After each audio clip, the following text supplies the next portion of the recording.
Mga kababayan, Senator Robin Padilla nagalit po kay Senator Kiko Pangilinan. Ano po ang naging punot dulo nito? Ano tong naging malaking issue na to kung bakit muntik magpang-abot yung dalawa? No, mag-reaction po tayo mga kababayan. Panoorin niyo po itong video na to. Reaction na po natin. Eto na. Kakaiba po ang kaso ni Senator Trillanes at Senator De Lima sa kaso po ni Senator Bato. Dahil si Senator Bato, ang warrant po niya ay hindi galing sa Pilipinas. Ang warrant po niyan ay galing sa ibang bansa, sa isang dayuhang korte. Ito po ay malayo doon sa usapin na sila, ang kustodiya po ni Senator De Lima at ni Senator Trillanes dito lang sa Pilipinas.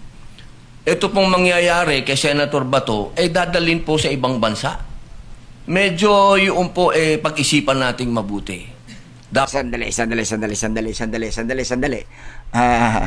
Ano ang sabi niya dito, ang gusto niya ipaintindi mga kababayan, itong daw kay Senator Bato ay international. So kung ito international at ICC ito at ang kinumpara niya po yung kay De Lima at kay Senator Trillanes na naging maugo po kasi sa social media ngayon para sa inyo pong kaalaman na yan po yung pinananampalo sa mga issue na to, no yung kay yung tangkang pag-aresto po kay Senator Bato dahil nga sinabi nga bakit si Senator Trillanes at etong si De Lima nung sila ay hinuli sa loob din po ng Senado ay sila po ay kusa pong sumama, no? Pero ito naman ayon po kay Mr. Robin Padilla, ito naman po ay sa lokal. Ito po ay isang dayuhan po ang umaaresto po kay Senator Bato. At dahil po dyan, wala raw pong jurisdiction itong ICC. Kaya kung kaya't ayaw po, mariing pong tinututulan ni Mr. Robin Padilla. Well, tingnan natin ano pa ang makikita natin dito. Dapat bang mangyari muli ang nangyari kay dating Pangulong Rodrigo Roa Duterte? Dapat bang mangyari pa yan muli sa isang Pilipino? Yun lamang po, sana alam natin ang pagkakaiba ng warrant galing sa Pilipinas at warrant sa isang korte lang. Okay. Dito na tayo mga kababayan. Alam niyo kung bakit. Ang problema po kasi dito, si Robin Padilla, yung kanyang pagsasalita dyan, so nagets na natin, medyo nagigets ko na po yung nangyayari ngayon na dahil sa pagsasalita niya na yan, syempre papasok nga ho dito itong si Senator Kiko Pangilinan na alam naman nating abogado ito at alam naman niya po kung ano pong batas, kung ano po yung na-violate po natin kung meron man.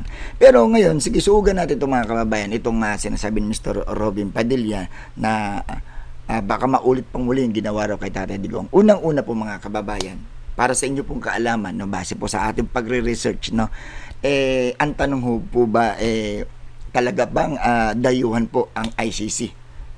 Sila, ito po ba ay hindi dapat? Dahil nga po, sa mata po ng batas kasi mga kababayan, kung titignan ho natin, nung panahon po, no, nung 2011 pa po, no, mismong ang gobyerno na po ng Pilipinas po, ang sumali po sa Rome Statute, treaty po ito na bumuo sa ICC. No, ibig sabihin mga kababayan, umayon po ang Pilipinas noon na may kapangyarihan ang ICC sa mga krimen katulad po ng mga against humanity, genocide, war crimes po. Kaya hindi ito simpleng biglang pakikialam po ng dayuhan. No? Pumasok po ang Pilipinas doon sa pamamagitan po ng ng treaty po, no. So sa madaling salita mga kababayan, kung natatandaan niyo po, 2019 po nung umalis po tayo sa ICC. At kahit umalis na po tayo doon, tandaan po natin dahil sa pinirmahan po natin na dito sa ICC na kung saan na pagiging miyembro po natin dito, nakasaad din po doon yung mga kasunduan, no? At dahil po nangyari po ang reklamo, ang paghingi ng tulong po ng mga biktima po ng EJK, noong panahon pa na miyembro pa po tayo ng ICC. So, hindi ho nakakapagtaka na kung hanggang ngayon, tuloy-tuloy pa rin investigasyon, tuloy-tuloy pa rin po yung ginagawa nilang paglilitis dito. Dahil po nangyari po ang krimen nung panahon na miyembro pa po tayo ng ICC. So, yun po ang gusto natin ipunto dito. Ngayon, para po kasi kay Mr. Robin Padilla, mga kababayan, ang sinasabi niya dito, wala raw pong jurisdiction ng ICC. Ngayon, dapat daw, hindi natin ibigay itong si Senator Bato. Okay? Mamaya basagin natin yung ano niya na yan, no? Yung sinasabi niya na yan, tuloy-huli natin uli yung video. Ng ibang bansa. Yun po, maraming salamat po. My understanding is this matter was already referred to the Committee on Rules. And any on all such manifestations should have been referred to the Committee on Rules. Senator Pangilinan, Senator Lacson gave several privileged speech, even if the matter was already referred to the committee report. I understand, Mr. As a matter of tradition, I understand, Mr. we allow that. Ginoong Pangulo, nilabas yung warrant of arrest kagabi lang, tapos na tayo dito. I Yes, that's why understand. this. Na sinabi po na yung warrant of arrest ay tunay. Okay. So, ang inaapila lang naman dito, dahil meron pa pong, ayon po kay Senator Kiko Pangilinan, para sa kanya, yung apilan niya naman, meron na pag-usapang na nauna, at kumbaga bakit pa natin pinag-uusapan to, dahil meron pa naman pong ibang dapat pong unahin, at saka meron, kumbaga may Committee on Rules na raw na pag-usapan o dyan. Pero, syempre, ito po, pumapasok na po dito yung nakikita ko ngayon na kaibigan, no? Sorry po, no, kung hindi niyo po kayo sasangayin, sasabihin ko, dito na po pumapasok yung sinasabi ko sa inyo, na dahil kaibigan. Bakit ko sinabi? Alam naman ho natin na Senator Bato at saka si Robin Padilla ay matalik na magkaibigan. So, ang umiiral na po ngayon dito is hindi po yung serbisyo nila, no? Sorry po, no, real talk lang po to. Hindi na po umiiral dito yung serbisyo nila bilang isang senador, bilang isang politiko na ang trabaho nila ay magpatupad ng batas, gumawa ng batas, 'di ba? Tawag dito, tignan yung mga pangangailangan ng bawat Pilipino, no? Ngayon, eto na po tayo. Hindi ko nakikita ngayon, no? Sorry po, no. Yun po yung nakikita ko kasi na nandoon na si Mr. Robin Padilla. Na dito na po umiiral yung bugso ng damdamin dahil sa isang kaibigan, no? Hindi na ho tinitignan dito ni Mr. Robin Padilla yung batas na teka, hindi ka pwedeng maging dahil sa kaibigan mo dito ka at pilit mo ihahanap siya ng butas para makalusot. Hindi po ganun dapat doon ka muna po sa gitna at tignan mo yung legality ng usapin, no? Dahil unang-una ito pong mga taong nagsasalita dyan na kanyang kasabayang mga politiko dyan, sila po ay mga abogado po, no? Si Mr. Robin Padilla, alam naman po natin na hindi naman sa sinasabi natin na hindi wala siyang ganyang na katayuan na hindi niya abot yung mga ganong antas nitong mga kasama niya dyan. Dahil unang-una po, kilala po ito si Robin Padilla na isang action star, na isa pong artista. No, hindi po natin minamalit ang kanyang katayuan, pero yun po yung kaibahan ho kasi ng itong pinagdedebatehan na to, itong pinag-anuan nito, yung kung sino ang mas tumitingin doon sa legality ng pinag-uusapan, yung tamang argumento dito. Ang problema po, umiiral po yung pagprotekta sa isang kaibigan. Tuloy ho natin. I understand, Mr. President, and therefore I'm appealing that perhaps this matter should be tackled in the committee rather than in this. Tama naman. Dapat mas tinatakal na ito sa ibang committee. Hindi ho dito. Hindi sa plenaryo na nangyayari. Pero dahil nga po yung bugso ng damdamin, no, hindi natin masisi itong si Mr. Robin Padilla dahil para sa kanya, nawawala yung pagiging senador niya. Sorry po, nawawala yung pagiging senador niya. Napupunta siya doon sa attitude na kaibigan ko pagtatanggol ko. Diba? Kasi kilala natin si Robin Padilla, talaga makikipagdikdikan po ng betlog yan. Dahil nga po, kaibigan is kaibigan sa kanya. So, hindi na ako nakikita yung mali. No? Real talk lang po. Ganyan po nangyayari. So, kita nyo kung paano niya ipagtanggol ang kanyang kaibigan na si Senator Bato. In plenary so that we can address other concerns, Mr. President. The appeal, And the for the appeal record, process- Paano natin pag-uusapan yung ibang... And for the record, Mr. President, I still have the floor. And for the record, Mr. President. Ito na guys, ito na yon. Dito na yung pumasok po yung trending issue ngayon na sumigaw daw po itong si Senator Kiko Pangilinan. Well, totoo naman, sumigaw din po siya. Pero tandaan natin, sino po ba ang una pong nagtaas ng boses? Ito linawin lang ho natin. Sino po ba ang unang nagtaas ng boses? Ulitin ho natin yung video. Marinig ninyo po, sino ang unang nagtaas ng boses? Dito. Yeah. I Yes, that's why understand. this. Na that was- sinabi, I understand, Mr. President, and therefore I'm appealing that perhaps this Ayan. matter should be tackled in the committee rather than in this in plenary, so that we can address other concerns, Mr. President. The appeal- And the for the appeal- record, paano natin pag-uusapan And- yung ibang... And for the record, Mr. President, I still have the floor. And for the record, Mr. President, we voted against resolution number 44. So to say that we have this resolution, yes, but there are senators who voted against it, and therefore it is not necessarily our agreement with the points being raised by the good senator from Camarines Tama naman. Norte. For the record, Senator Padilla. Okay, so ayan po, malino po, no?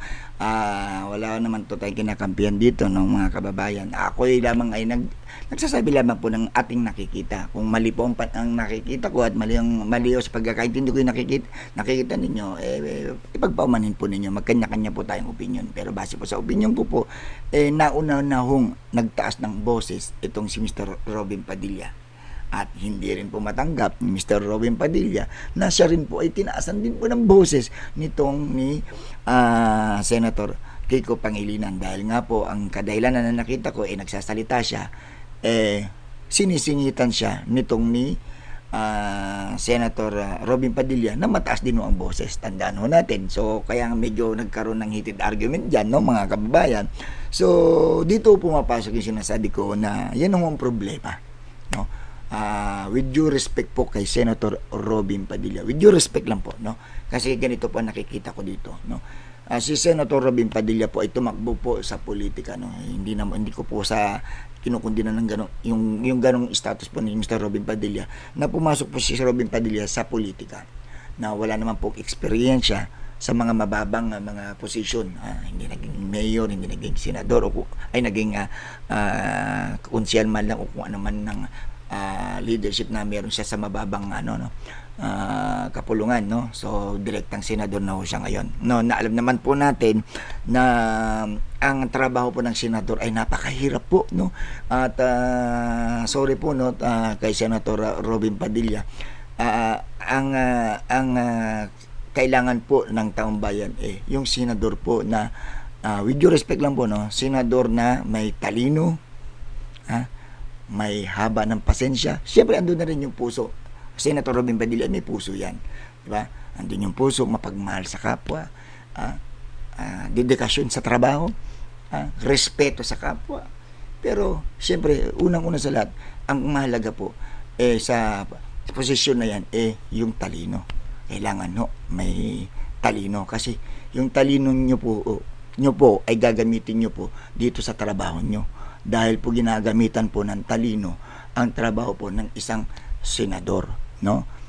'Di ba? Gagamitan ho ng talino 'yan. Dapat maalam ka, nakakaintindi ka ng mga pinag-uusapan diyan. At siyempre, gumagawa ho kayo ng batas. Di po ba?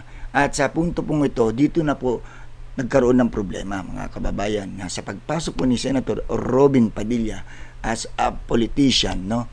Siyempre, hindi ho siya makakasabay sa level na, aminado naman po itong si Robin Padilla na hindi siya makasabay sa level ng mga ibang senador dyan, no? Baka sabihin na naman ng iba, bakit nandyan si Lito Lapid, di ba? Ang dami namang artista dyan, Tito Soto, ganun. Yan po, yan sila is, kung titignan nyo, itatrack record nyo naman po, bukod sa alam naman natin tahimik si Lito Lapid, yung iba naging may mga nag-aral naman ho yan, nag-aral, nag-effort po sila sa mga kanilang posisyon, kaya kung bakit andyan pa rin ho sila. So may mga nagawang batas ho yan kung titignan yung mga record. Although si Robin Padilla po may nagawa na naman pong batas, pero ganun pa man, mga kababayan, dito po kasi papasok yung sinasabi nating yung pagiging nyo, yung maging marespeto nyo sa nyo, yung unang-una sa lahat, yung haba ng pasensya nyo po. Kasi po ang Senado, may mga instances po, mga kababayan, nagkakaroon po ng mga debate yan sa plenaryo. Nagkakaroon po ng debate, bawat panig.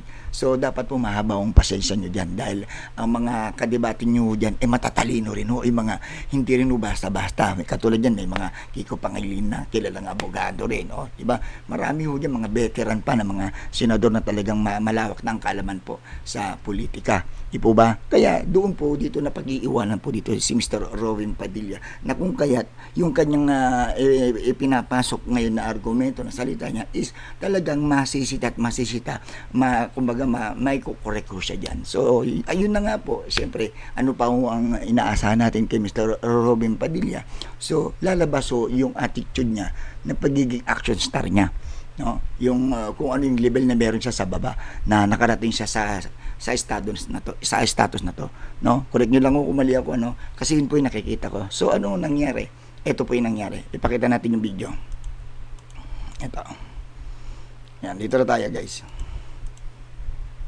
Dito tayo. Ayan, panoorin natin. Of the rules by Senator Pangilinan. Madam President. Ayan. Opo. Senator Padilla, please proceed. Yes. Opo. Ito, dito na po pumasok ngayon to. Dito na lalabas po yung, siyempre, attitude ng isang Mr. Robin Padilla na ito, opinion lang mo natin to, reaction na natin itong last na clips na to. Meron lang po akong mga konting katanungan sa inyo. Sapagkat gusto ko po sanang ireklamo si Senator Pangilinan sa pagsigaw. Meron po ba sa rules natin na sinasabing pwede mong sigawan ng kapwa mo senador?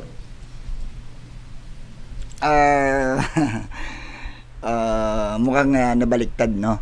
Sorry, kasi nakita niya naman, inulit-ulit yung video nung una. Senior Mr. Robin Padilla po ang unang nagtaas ho ng boses. Malinaw na malinaw ho yan. Saka ulitin ho natin para malinaw. Sabi niya, ito sa 326 dito tayo. Di ba? Ayan. Dito tayo. Ayan. Tackled in the committee rather than in this in plenary so that we can address other concerns, Mr. President. The appeal, And the for the appeal record, process- Paano natin pag-uusapan yung ibang... And for the record, Mr. President, I still have the Di ba? floor. Diba? Kaya medyo, doon po yung nangyari. So, sino ang una nagtaas ng boss?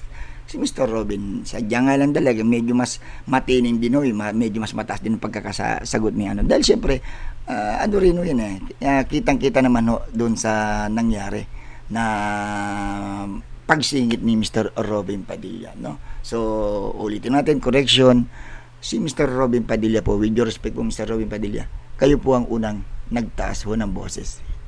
Sumunod lang ho si so, kumbaga patas lang ho kayo. nga katanungan sa inyo. Sapagkat gusto ko po sanang ireklamo si Senator Pangilinan sa pagsigaw. Meron po ba sa rules natin na sinasabing pwede mong sigawan ng kapwa mo senador?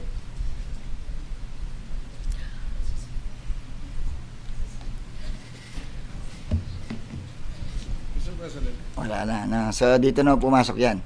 So, ito na po. Tignan nyo to. Ito na yung kasunod. Ito na po yung makikitaan po natin yung actual na nangyari na po. Yung after, nung kaninang, yung sagutan na yan.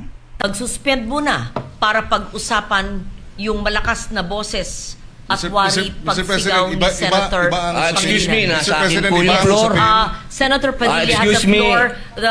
The chair is answering the question of Mainit na dyan. Sa part na mainit na po. No? Senator Padilla. Session is suspended. Ayun na.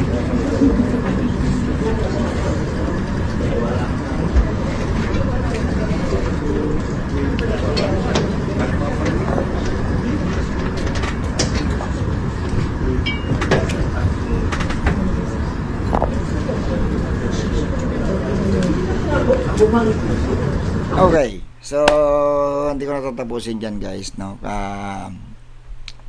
Eto na, no, sabihin ko yung nangyari dyan, no. Sa naparigyan naman siguro sa ibang video yan na mas malinaw pa ho dyan.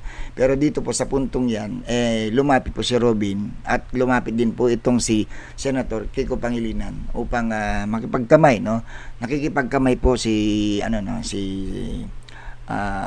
Senator Kiko Pangilinan, pero yung nga nangyari, hindi siya kinamayan dahil talagang mainit po itong si Senator Robin Padilla dahil hindi niya matanggap na siya po ay sininggawan. Pero tandaan po natin, mas nauna po nagtaas ng boses itong si Senator Robin Padilla. Ano pa bang ini-expect natin, mga kababayan? Ano ho ba ang pinanggalingan ni Mr. Robin Padilla? Di po ba?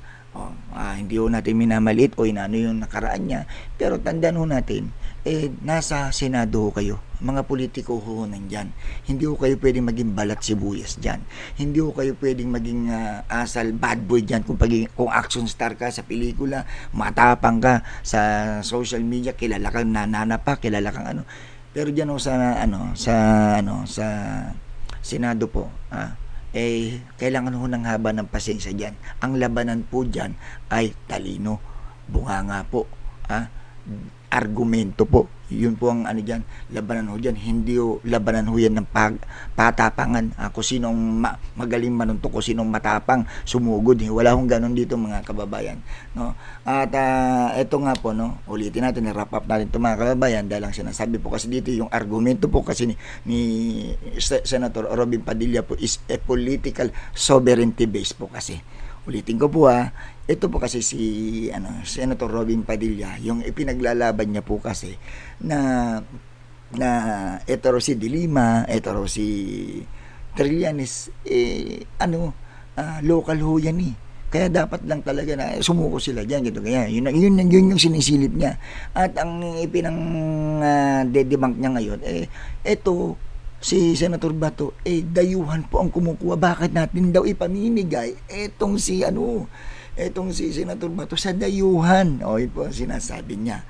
Kaya ako para sa akin po ay political sovereignty based po yung ganito pong nakikita ko ngayon kay Senator Robin Padilla, no? Pero legally po, mga kababayan, hindi po automatic na illegal ang ICC involvement po dito sa issue na to, dahil po ang mismong Pilipinas po mismo ang sumali at may legal basis po ang ICC na habulin po ang kasong nangyari bago pa mag-withdraw nung 2019. Malinaw, mga kababayan.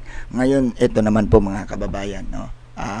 Para sa huling sasabihin ko po, no, mga kababayan, sabi ko nga po, itong argumento kasi ni Mr. Robin Padilla, dala na po ng kanyang bugso ng damdamin, galit dahil nga ang involved dito ngayon, ang pinag-uusapan dito ngayon is yung sitwasyon ni Senator Bato, na alam naman nating malapit at magkaibigan silang dalawa ni Senator Robin Padilla. So hindi na po nakita ni Robin Padilla yung trabaho niya as a senator. Hindi na doon lumalabas yung pagkatao niya as a senator, as lingkod bayan. Okay? Nakikita na ho natin dito yung labas na yung ginagawa niya sa trabaho niya. Kaibigan na ang pinagtatanggol niya, na alam niya naman na kapwa niya senador din yan, na sa mata ng lahat medyo bias ang dating. Bakit? Kasi porket kaibigan mo yan, todo tanggol ka, tapusin mo muna, pag-usapan muna natin yung legal basis nito. Meron ho ba talaga na violate? Hindi ba dapat talaga isuko itong si Senator Bato sa ICC? Gaano ka kasiguro na totoo ang iyong nalalaman, at hindi mo ba ibibigay na lang yung paliwanag, o bahala na po ang gobyerno natin dahil nandiyan naman po ang Korte Suprema, di ba? Pwede ka ba magantay ng ibang kumbaga kung ano yung magiging resulta? Kaya nga po nagbigay po ng time ang NBI, no? So eto, nandiyan pa rin po si Senator Bato, no? Pero ito po ang real talk ko dito, mga kababayan, no? Si Senator Robin Padilla, dahil po sa kanyang pagharang at talagang puspusan niyang pagtatanggol kay Senator Bato, ang real talk ko po dito, mga kababayan, si Senator Bato po ay mayroon pong mga kinakaharap na kaso sa ICC. Malinaw. Ngayon, hindi naman po pwede na itong si Digong ay siya lang ho lahat ang aako lahat ng mga nangyaring issue nung nakarang administrasyon, yung mga war on drugs na yan, yung mga killings na yan, siyempre may mga kasama yan. At isa na po si Senator Bato ang isa sa talagang nakikita ng ICC na isa sa pinakamalakas na may involvement din, dahil nga po ang direktiba ng kapulisan ng mga panahon na yun ay nanggagaling kay Digong at yung kanyang yung direksyon po, yung pag-uutos din po ay nasa baba po, which is ito po ang dating Chief PNP Senator Bato de la Rosa. Ngayon, Mr. Robin Padilla, with due respect pong muli, ito kung maintindihan nyo po, no? Kung talagang naniniwala po kayo na itong si Senator Bato ay inosente at wala talagang kasalanan, wala namang pong masama, kung ipapaubayan nyo po, irerespeto nyo po ang batas na meron ho tayo. Hindi naman po ibig sabihin na pag kinuha si Senator Bato ng ICC, forever na ho siya makukulong doon. Sabi nyo nga ho, di ba, inosente si Senator Bato. Kung inosente ho siya, dapat magtiwala kayo na malalampasan niya at may pagtatanggol niya ang sarili niya. Kasi hindi ho natin maintindihan ano ho yung nais nyong pagtakpan, yung nais nyong gawin na samantalang po meron pong lehitimong warrant of arrest. Lehitimo po, no? Meron naman po kayong abogado, di ba? Pero para bang pinapahirap niyo po yung sitwasyon. Kung inosente po si Senator Bato, ipaubayan niyo sa ICC, at kung inosente yan, makakalaya at makakalaya yan. Gayon din po yung kay Tatay Digong, no? Kung inosente yan, sa pagdaan ng mga susunod-sunod na mga pagdinigmalin ninyo, may panalo nila yung kaso. Di po ba? Dapat sumunod muna ho tayo sa batas bago tayo magtanggol ng kaibigan. Natural po ang pagtatanggol sa isang kaibigan, pero pagdating po sa trabaho nyo bilang isang politiko, gampanan nyo po yung trabaho nyo bilang lingkod bayan. Yun lang po. Maraming salamat po. Real talk lang po yun. Okay, salamat po sa inyong lahat. Share nyo po itong video na to. Comment below po kung ano po ang nakikita nyo pong mali sa nangyari po. Salamat po. Bye-bye.